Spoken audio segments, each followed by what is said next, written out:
समृद्धी महामार्गावर संभाजीनगरच्या वैजापूर तालुक्यात टोल चुकवण्यासाठी पळवाट होती आहे।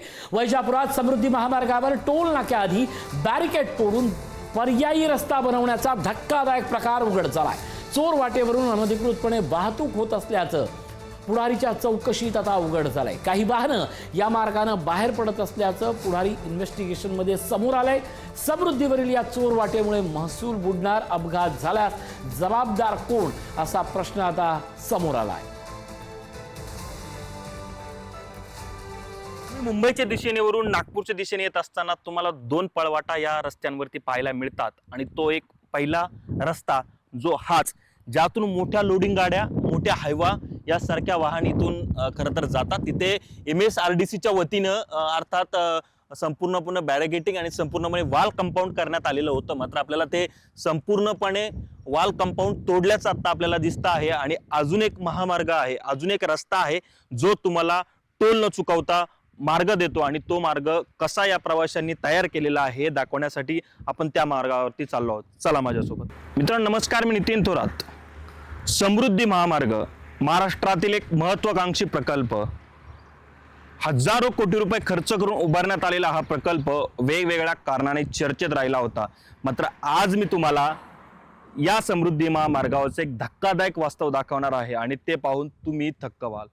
ते धक्कादायक वास्तव म्हणजे काय तर समृद्धी महामार्गाने तुम्ही मुंबई पासून ते नागपूर पर्यंत आणि नागपूर पासून ते मुंबई पर्यंत प्रवास करणार असाल, अनेक जण अधिकृतपणे फास्टॅग मधून किंवा कॅश स्वरूपामध्ये टोल भरत असाल आणि तो टोल शासनाच्या तिजोरीमध्ये जमा होतो। मात्र येथील काही नागरिकांनी, काही शासनाचा महसूल बुडवणाऱ्या लोकांनी एक अनोखी शक्कल लढवलेली आहे आणि ती शक्कल म्हणजे काय आहे तर समृद्धी महामार्गाच्या टोलच्या पूर्वीच ज्या ठिकाणी एक रस्ता उभारण्यात आलेला आहे, या बॅरिकेडिंगची तोडफोड करून अशा पद्धतीने एक रस्ता उभारण्यात आलेला आहे आणि तो रस्ता जो थेट एका बेलगाव सारख्या गावामध्ये जातो, त्या गावातून थेट मुंबई नागपूर महामार्गाला कनेक्ट होतो। म्हणजे अनेक लोक जर या ठिकाणावरून मुंबईवरून नागपूर पर्यंत तर नागपूर पासून मुंबई पर्यंत प्रवास करत असतील आणि ते या ठिकाणाहून एक्झिट होत असतील तर त्यांना कुठलाही शुल्क लागत नाही, कुठलाही त्यांना टोल नाका ज्या पद्धतीने आपण अधिकृतपणे फास्टॅगच्या मार्फत भरतो, कॅश स्वरूपात भरतो, तो द्यावा लागत नाही। कारण ते टोल एक्झिट होण्यापूर्वीच अशा पद्धतीच्या रस्त्याचा वापर करतात। हा एक पळवाटेचा रस्ता म्हणून ओळखला जातो आहे। यातून रोजचे शेकडो वाहने जे खरं तर टोल न भरता आपल्याला एक्झिट होताना पाहायला मिळतं आहे। या ठिकाणाहून तो सरळ बेलगाव गावासारख्या गावाला कनेक्ट होतो आणि इथून पुढे मुंबई नागपूर नावाचा जो जुना महामार्ग म्हणून ओळखला जातो त्या महामार्गाला कनेक्ट होतो। अशा पद्धतीने हा रस्ता तुम्ही पाहू शकता। कुठलीही चार चाकी आणि मोठ्या पद्धतीची वाहने देखील या ठिकाणाहून जाऊ शकतील।